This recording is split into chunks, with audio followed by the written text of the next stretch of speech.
ക്രിസ്തുവിൻ്റെ കാൽവരി പീഡാനുഭവ സ്മരണയിൽ കണ്ണൂർ രൂപതയിലെ വൈദികർ വലിയ നോമ്പിൻ്റെ ആദ്യ വെള്ളിയാഴ്ചയായ ഇന്ന് കുരിശിൻ്റെ വഴി നടത്തി.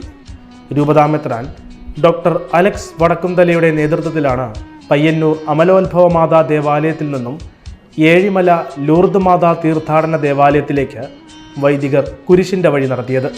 മരണത്തിനായി വിധിച്ചു കരയറ്റ ദൈവത്തിൻ കുഞ്ഞാടിനെ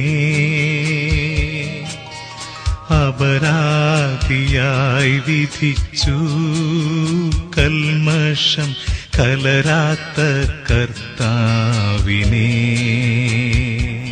നോമ്പാചരണത്തിലെ ആദ്യ വെള്ളിയാഴ്ച രാവിലെ 6:30 ആരംഭിച്ച കുരിശിൻ്റെ വഴിയിൽ ബിഷപ്പ് ഡോക്ടർ അലക്സ് വടക്കുംതല പിതാവിനോടൊപ്പം 36 വൈദികരാണ് മരക്കുരിശുകളുമേന്തി കുരിശിൻ്റെ വഴിയിൽ പങ്കെടുത്തത്. കുരിശിൻ കനത്ത ഭാരം താങ്ങുവാൻ കഴിയാതെ ലോകനാഥൻ.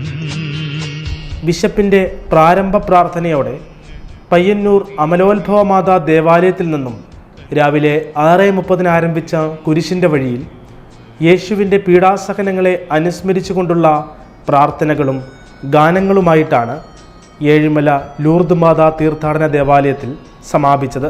തൃപ്പാദം കല്ലിന്മേൽ തട്ടി മുറിഞ്ഞു ചെന്നിണം വാർന്നൊഴുകി.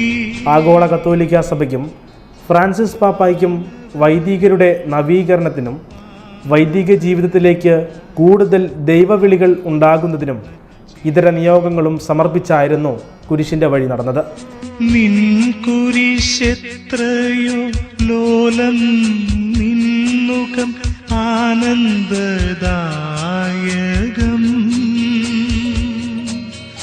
അഴലിൽ വീണുഴലുന്നു കവലംബമേകുന്ന കുരിശേ നമിച്ചിടും.